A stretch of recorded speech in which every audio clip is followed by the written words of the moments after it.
여기 출애굽, 출애굽기 맨 처음에 보면은 하나님께서 이스라엘 백성들의 부르짐을 들으셨다고 합니다. 왜 부르짖었을까요? 옆에 볼게요. 왜 부르짖었냐? 그들이 맨 처음에 70명이 애굽으로 들어갈 때 그들의 신분은 뭐였냐면은 바로 그들의 이스라엘의 왕인 바로보다 더 많은 권세를 가진, 단지 총리라고 했지만 총리이긴 하지만 왕의 모든 정권을 가지고 모든 것을 왕보다 더 큰 권세를 누렸던 바로 요셉. 그 요셉의 가족으로서 애굽으로 들어갈 때 그들은 노예 신분으로 들어간 게 아니라 총리의 가족으로 이스라엘 백성들이 모두가 인정하는, 정말 섬기고 정말 자기들을 7년의 기근에서 구원했잖아요. 7년에서 구원해낸 엄청난 지도자고 엄청난 그 총리의 가족의 일환으로 받아들이고 아주 접대가 상당했습니다. 그 증거가 뭐냐면 창세기 50장에 보면 야곱이 이제 애굽에 와가지고 돌아가지 못하고 거기서 죽잖아요. 죽은 다음에 다시 그 뼈를 아브라함이 이삭이 묵었던 그 막벨라 굴에 이렇게 너의 장사로 지냈는데 약 40일 동안 미라로 만들고, 이거 뭐냐, 미라를 만드는데 40일 걸린 거는 거의 여러분이 알고 있지만은 그 이집트의 왕들, 피라미드에 들어가기 전에 왕들이, 최고의 권세를 가진 왕들이 그들이 하는 일인데 바로 야곱을 그렇게 40일 동안 미라로 만들고, 또 야곱의 아버지인 요셉의 아버지인 야곱이 죽었는데 온 애굽 백성이 70일 동안 애국한다 그럽니다. 여러분 생각해 보세요. 우리나라에 필리핀 노동자가 와가지고 예를 들어서 그 사람이 엄청 머리가 좋고 그래서 우리나라를 막 통일도 시키고 그랬대요. 근데 필리핀에 그 사람들이 이제 자기네 식구를 다 데려오고 그 필리핀 그 총리가 그 아버지가 죽었다고 해서 우리 모든 백성이 다 같이 가서 어이구 하고 애국하진 않잖아요. 그렇죠? 그런가 보다 그러지. 근데 그 정도로 애굽이 70일 동안 애굽 전체가 자기 왕 죽은 거랑 똑같이 어쩌면 더 70일 동안 애국했다고 합니다. 이게 바로 뭘 얘기하느냐? 맨 처음에 요셉의 가족들, 바로 아브라함의 후손인 야곱의 가족들이 이 애굽에 들어갔을 때 그들의 신분이 귀족 중에서도 최고의 귀족, 왕족하고 맞먹는, 어떻게 보면 왕족을 뛰어넘는 권세를 가진 그런 귀족들이었는데 그들이 400년 동안 뭐가 됐어요? 이제 노예가 돼버렸다는 겁니다. 노예가 된 것을 여러분 출애굽기 맨 처음에 얘기를 하고, 이 노예의 신분에서 그들을 구원하기 위해서 하나님께서는 이제 출발 준비를 하십니다. 출발 준비가 뭐냐? 바로 모세를 통해서 출발을 준비하십니다.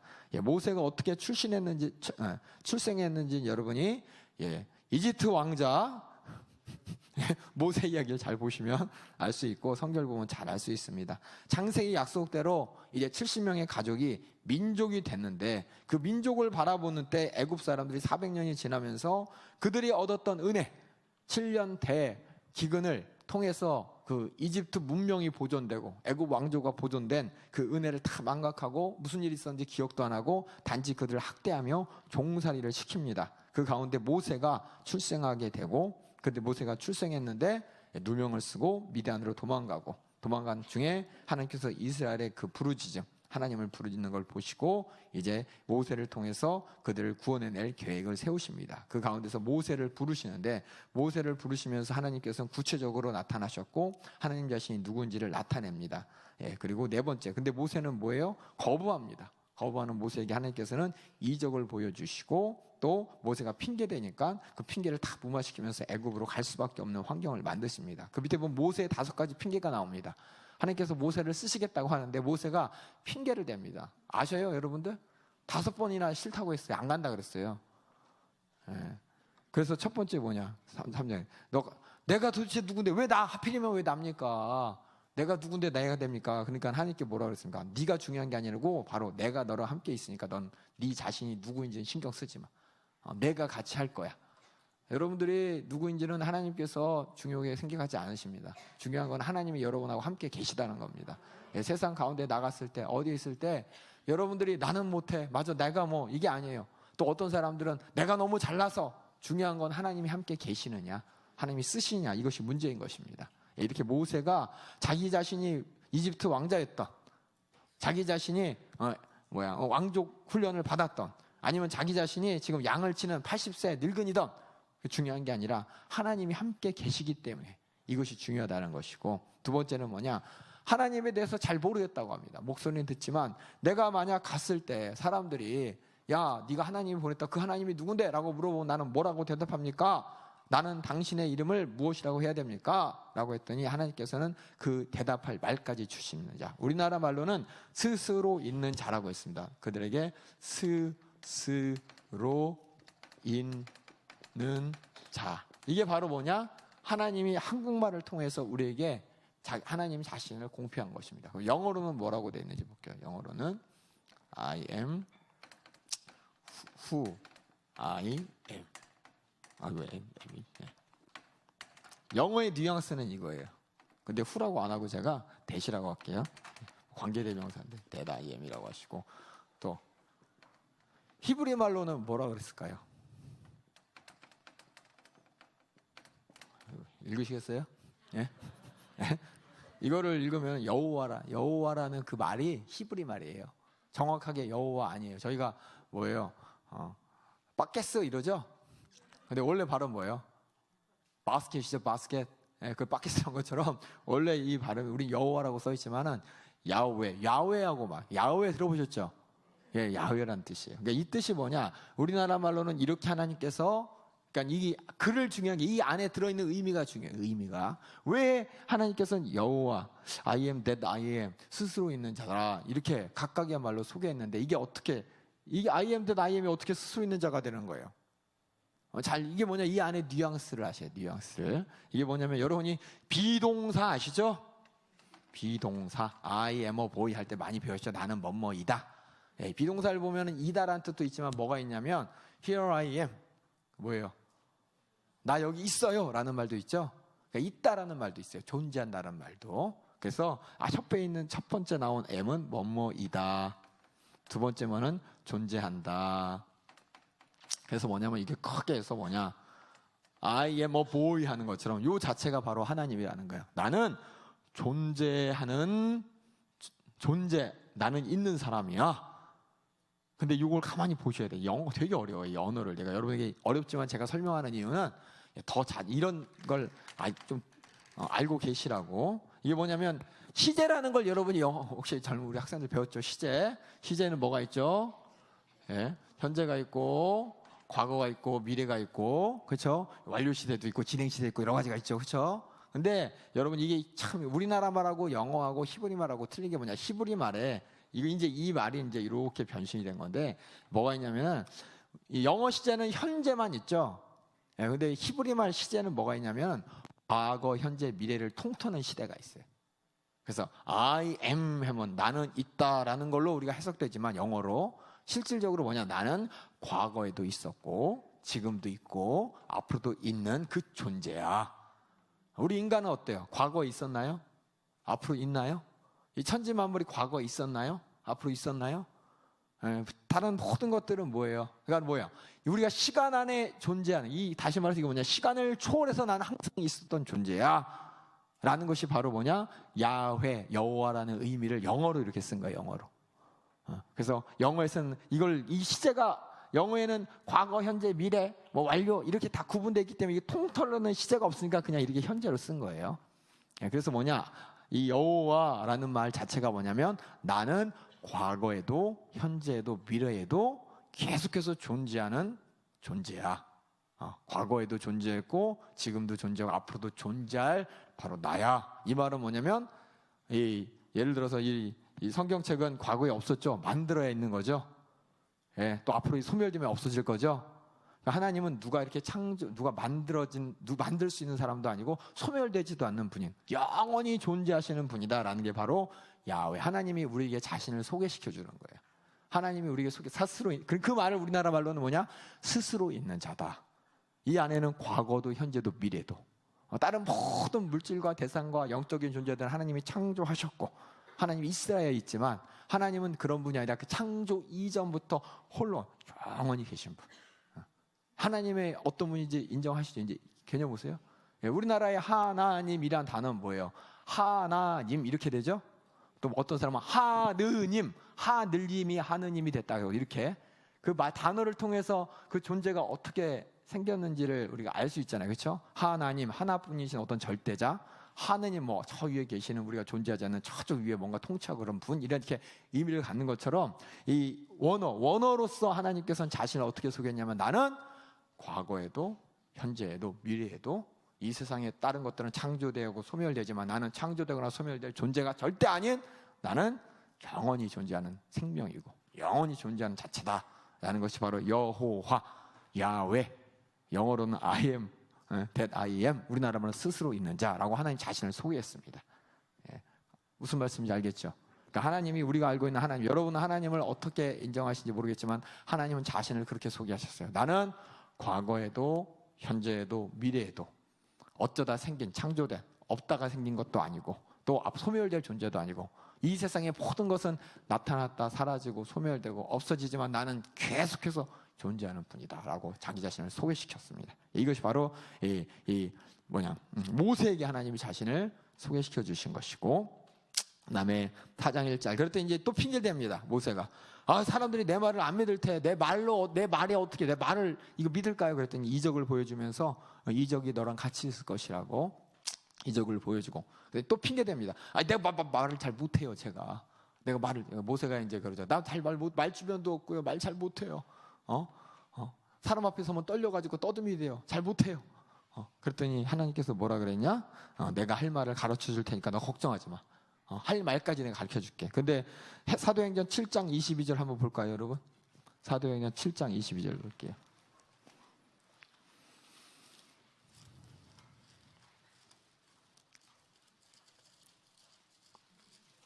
사도행전 7장 22절 제가 읽어보겠습니다. 자, 다 같이 읽게요. 시작. 모세가 애굽 사람의 학수를 다 배워 그 말과 행사가 능하더라. 이 말은 뭐냐? 말 잘한다는 얘기예요. 말 잘한다는 얘기. 모세 말 잘하는데 지금 뭐냐? 자기 말 못한다고 하나님한테 안 가려고. 그러니까 뭐냐? 어떻게든 안 하려고 하는 이 핑계를 댔다는 겁니다. 근데 하나님께서는 핑계 대지 마! 그러지 않으시고 내가 할 말 다 알려줄게. 넌 그냥 가기만 해. 라고 지금 하나님께서 이렇게 얘기하시고, 그 다음에 뭐냐? 마지막으로 나 못 가겠어요. 딴 사람 보내주세요. 라고 하니까 하나님께서 야, 너 혼자 가는 거 아니야. 네 형 아론 내가 같이 보내줄게. 라고 얘기하면서 하나님이 모세는 어떻게든 안 가보려고 내가 누군데 내가 가요. 사람들이 물어보면 내가 뭐라고 할 말이 없어요. 당신을 어떻게 소개할지. 내 말을 이렇게 못하는데 내가 내 말만 믿고 어떻게 가요? 난 내 말로 될까요? 그리고 내 말 잘 못하는데요. 나 혼자 어떻게 가요? 하니까 하나님이 다 어떻게든 다 채워주십니다. 이 말은 뭐냐면 하나님께서 하시고자 하신다면은 우리 인간은 핑계 댈 수가 없습니다. 뭐라고 설명할 수가 없습니다.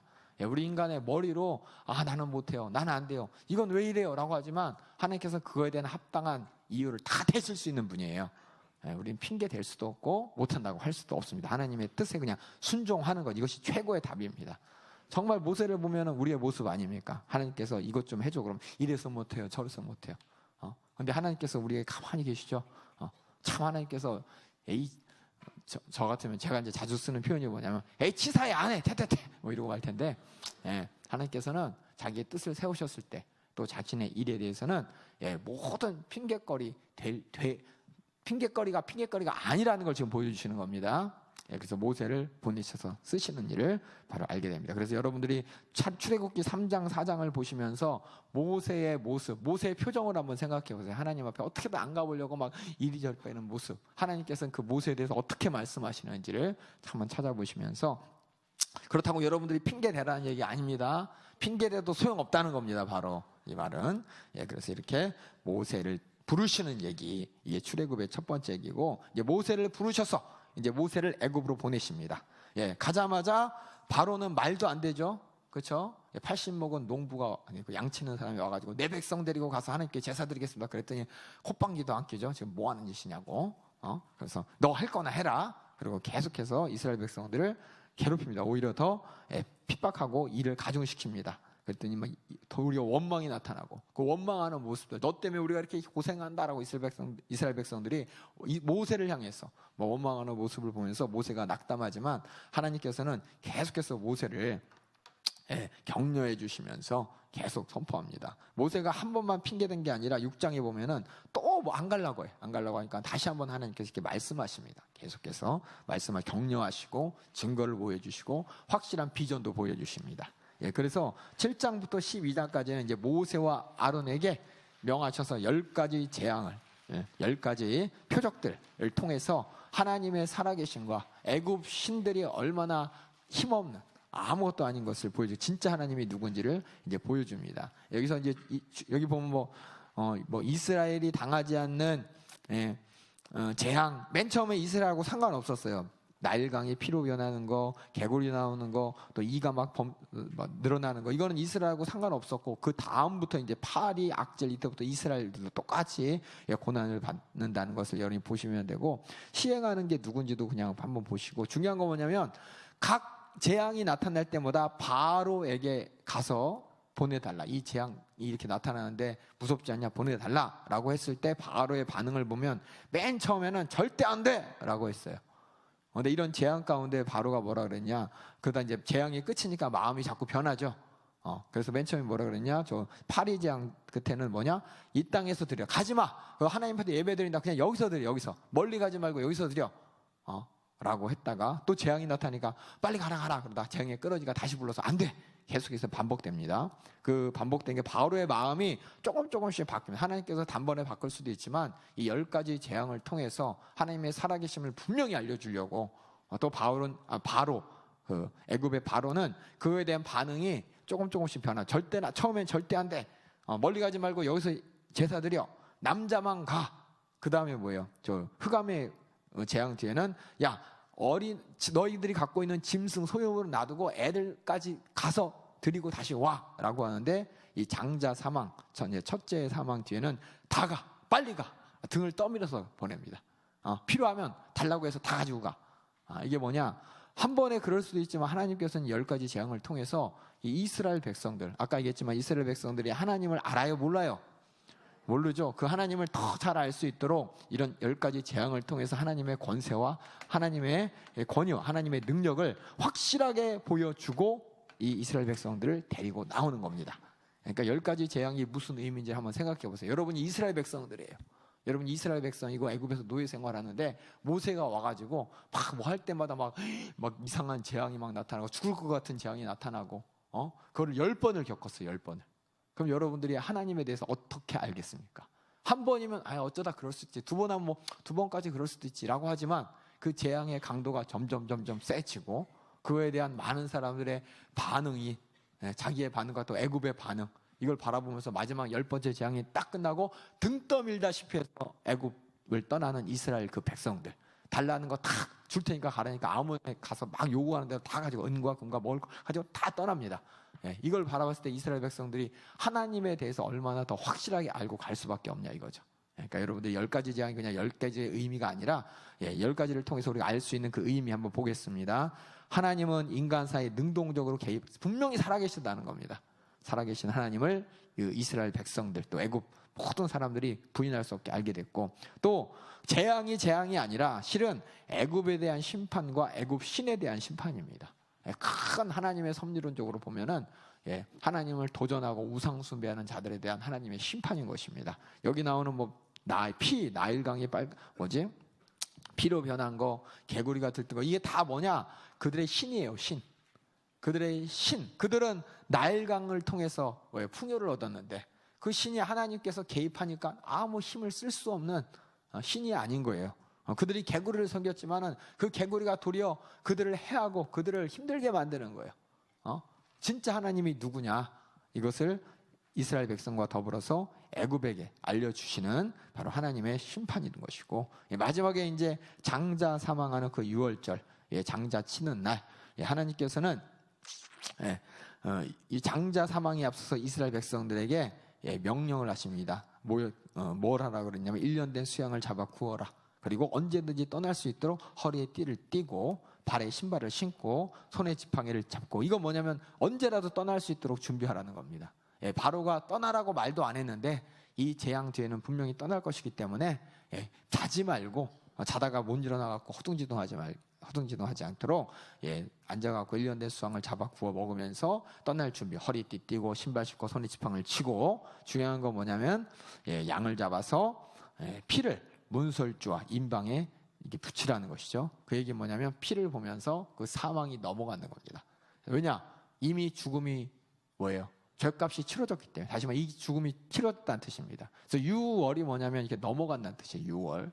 저는 몰랐어요. 6월절이 뭔지. 6월이면은 5월하고 7월 중간이니까 6월절인가? 저 무식해가지고 6월절을 그렇게 하라는데 6월이 그게 뭐냐면 넘어간다는 뜻입니다. 다시 말해서 사망이 넘어가는 겁니다. 하나님의 죄값에 대한 사망의 심판이 넘어간다는 겁니다. 뭘 보고? 피를 보고. 왜? 피가 뭔데? 죽었다는 증거니까. 하나님 앞에서 우리가 치러야 될 게 뭐냐? 죄값이에요. 죄값. 사망입니다. 하지만 죽어야 될 우리가 죽지 않을 수 있는 것은 우리를 대신해 누가 죽었다는 증거고 사망이 지불되었다는 증거입니다. 이것을 이 이스라엘 백성들의 애굽을 탈출하는 그 사건을 통해서 하나님께서 미리 보여주시기 시작하는 거예요. 수양이 이상하잖아요. 갑자기 수양을 잡아가지고 양을 잡아가지고 그 피를 문설주에 바르래요. 그리고 나가지 말고 그 안에 있으래요.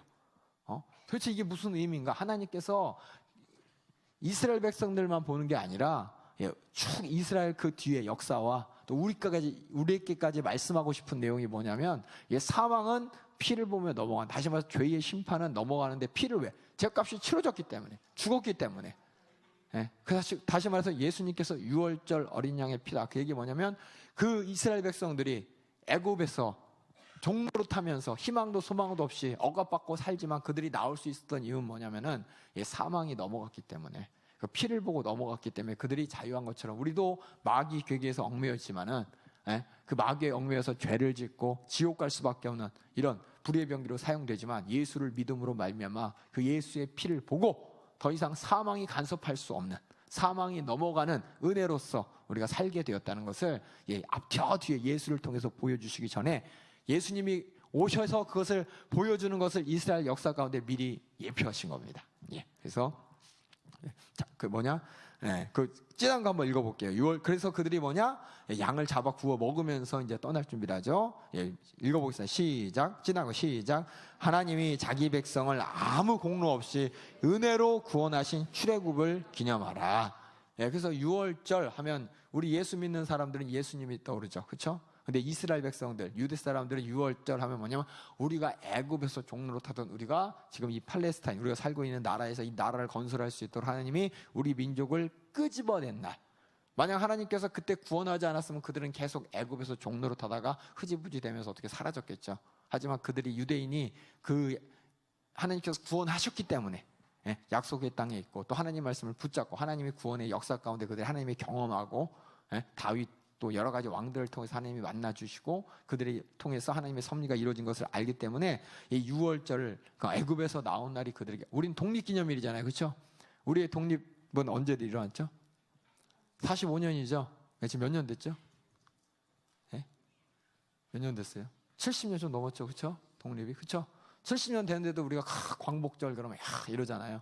우린 75년짜리 역사를 갖고 있지만 이스라엘 백성들은 몇 년 된 역사에 도대체 이게 3,500년, 3,500년 동안 그 역사를 가지고 있는 겁니다. 그걸 우리 그 역사를 얘기한 거고, 역사를 통해서 그렇게 3,500년 동안 하나님이 하신 역사를 기억하고 있는 것입니다. 마찬가지로 우리는 이제 예수님께서 마지막 만절 6월절 식사로 성취하면서 예수님께서 뭐예요? 바로 우리를 위해서 피 흘려 죽으실 어린 양. 피를 흘린 그 양들은 어떻게 했어요? 피는 쭉 짜갖고 문설주에 바르고 그 고기는 구워서 먹으면서 다음 날 이스라엘 백성을 이들이 애굽을 떠날 날을 이제 지팡이 들고 신발 신고 허리 들고 이렇게 먹으면서 있었잖아요. 마찬가지로 우리가 예수님의 피와 살을 먹으면서 죄와 저주와 사망 권세에서 우리가 자유하게 되는 이 날이 바로 이 6월절이 예표가 되는 겁니다. 그리고 예수님께서는 13장 14절을 통해서 앞으로 무교절을 지켜야 된다, 초태생의 규를 지켜야 된다, 또 홍해, 그들이 이제 바로 팔레스타인 지역으로 바로 데려오는 것이 아니라 삼각형 땅, 아까 땅 보셨죠? 바로 그 해안가 따라서 쭉 올라가면 되는데 삼각형 땅의 그 밑으로 이렇게 끌고 내려오십니다. 내려오시면서 그들에게 불기둥, 구름기둥으로 그들을 인도하십니다. 왜 그렇게 돌려 세우셨냐? 13장 7절 한번 볼게요. 출애굽기 13장 7절. 출애굽기 13장 7절.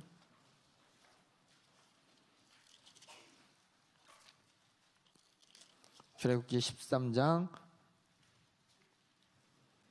17절 죄송합니다. 17절 찾으셨어요? 다 읽겠습니다. 시작.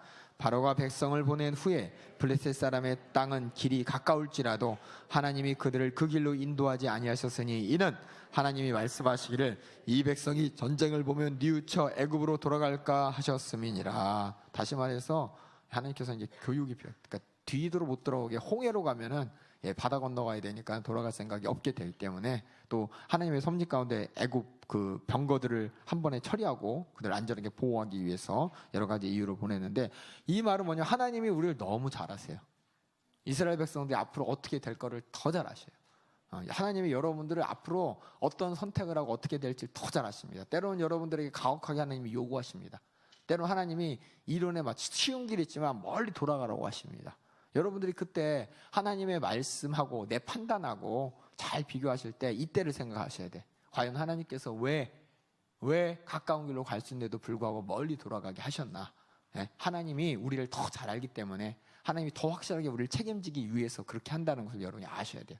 삶 가운데 참 안 돼요. 그렇죠? 시험만 보면 떨어져. 계획만 세우면 되지도 않아. 자꾸만 내 마음대로 안 돼. 물론 내가 게을러서 공부 안 해서 안 한 것도 있죠. 그거 말고 뭔가 이렇게 일이 잘 안 되고 자꾸만 어느 방향으로 이렇게 나를 몰아가시는 것 같아. 그때 여러분들이 빨리 캐치하셔야 돼. 하나님께서 나를 이쪽으로 인도하시는구나. 이쪽으로 가면 다시 나중에 돌아가고 딴 길로 빠질까 봐 하나님께서 이렇게 나를 책임지고서 나를 은혜로 인도하시는구나라고 여러분이 빨리 눈치채고 순종하셔야 돼요. 그래서 17절 다시 말해서 하나님이 여러분들 더 잘 아십니다. 여러분보다 여러분을 더 잘 아시는 게 하나님이세요. 그렇기 때문에 그 하나님을 인정하면서 하나님의 말씀 따라 섭리에 따라 순종하며 가는 여러분 되기를 주님의 이름으로 축원합니다.